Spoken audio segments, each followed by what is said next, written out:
Mame Mao Akwaba and found Bragan and SMTVGH so what frame I do one searching you. Me, Casefi, there's everybody, as we are. What on cement? Me, ton cement, pa. Na me, I don't want to say, Mr. Matissa, as I know how I ton cement, you know. I said, I won't know about you now, do they ton cement and the price be a while. Cement, yeah, me say, me, some of Nameton. Some of the Baku Bremi, 105, Namaton, 110. I feel almost 82 Ghana. I'm not taking Nipa, Yadi Tumwa, my young no question. I didn't go for on Bahamo. I said, I know, so I know, say Jamasani, so I am to say, ye better amount. Oh, maybe will be your cancer, be a million say Jamadan no. I damn papa, I damn boy, Jimmy, me, who's any me can't enough. I didn't say Mamma cancer. That's it. Now, almost saying for an acre. Them won't say yes, social media be make credit me who's any me can't have the day eating. I just say, oh no, what about Trimuna or Tom? I didn't know. No, penny one Casano, MPP, Abeto Now, I didn't need a ton 85. 85 is better so now I've do a year 82. I think. Oh, Chantora, to be done one, a baby, eh? Na kama munka say bia abedu be 95 bia na say 800 bia bra kwa 85 there Ghana ya hunu bi kura ya hunu bi sada me de me hu say ya dambo kura ya dambo me hu say ni me ka de na esa na ya ton ni ma no mo tete ye. Yeah, that's it. Hello, good morning. Good morning. Radio na wo wachi no mesremo wo frɛ na radio no gina so a radio na wo wachi no mesrɛ wa madumono ana ntu bo asia kunu ko satrakarisi. Okay, na ntu ma minti na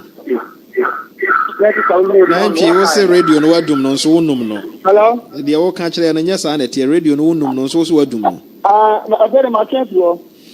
Hello, ma minti o. Maybe come and see me now. Me answer. Me also me ko to something. You call you say 1,000, not 1.2. It will be such a tea almost all my anything.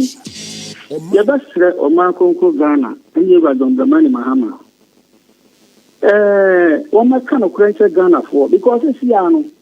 The one kind of not will be could never be a one shot. Na kwa to kwama yo kotono yo otono entem ya no so bin to kwa eba ani man o want to so na so ya makoto bi 1200 it means 120 Ghana 120 120 this can just an na bi na ya retrable it you best papa so one ma kan na da na wo ko no de 70 na ukura 70 Ghana adintia o pa se me musa ni tenisa ya teteso eti ni eno moton eke Ghana no at least e beba be 70 ene no moton so ne say 1000 e dey kono so ne say 100 and something dey kono so baba bia eti ana say menya be 100 Ghana anu ti na me fa 70 ni jama me jam di ma ho de betimi ma eti dey no mato 70 ni nka ma to 70 sa me ko bu wa enu kwa say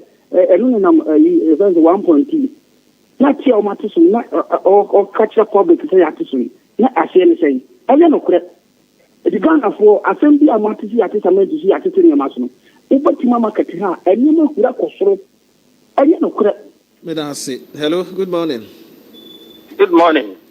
also to be ana o to be ana e na so me sit I me dey boaje ma for me ogbechile okay mami tio yeah I'm say near my costume, who dream who I want to say.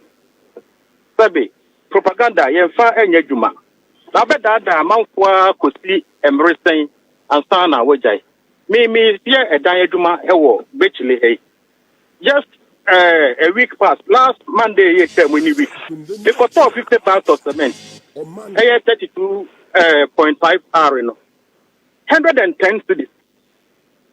But before, not yet on 80 cities. before near Tony 80 cities, Nanukram Nayasu.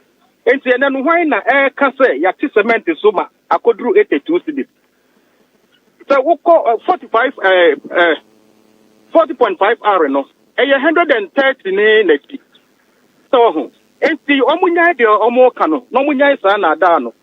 Some will be pa a year at the man or man Ghana.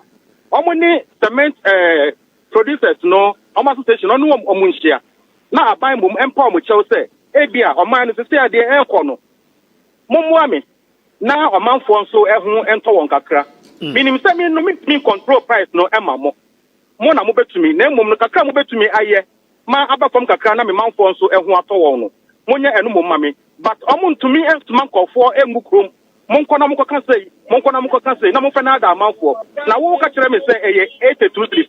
Na me kona say a 110 cities. Now what can Ukraine explain and answer what that damn. May I say, my emphasis for Inchato. Hello, good morning. Good morning.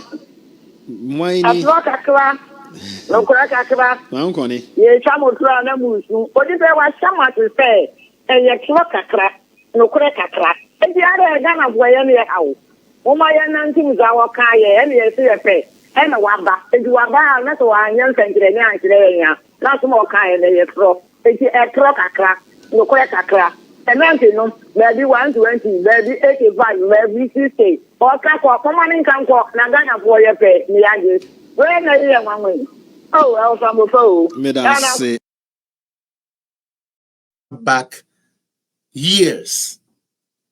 They sent Ghana back years.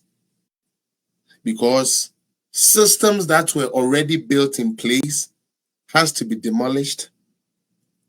Constitution that was already in motion had to be changed and all of that altered in order to suit certain things. And I will give you an assignment if you were Gen Z, as you people would like to be called. I will give you an assignment. I want you to show me one country. And don't tell me Burkina Faso, because Burkina Faso is not even close to what Ghana is. Don't be fooled with media optics. I'm begging you guys. I want you to open your horizon and listen to what I'm trying to tell you. Go and research. Show me a country that did a coup d'etat and at the end of the day was able to survive and become prominent or become useful even in today's world. Show me one. Because when coup d'etat comes, it only sets the country back. Your grandfathers were rich. The military in power said, hey, listen, our new rule is that go and bring this 50 cedi notes and then come and keep with us. You can go ask your great-grandmother or your grandmother or maybe your mother, and they will tell you that, yes, our monies were taken and we never got them back. Those that have businesses were chased out of the place.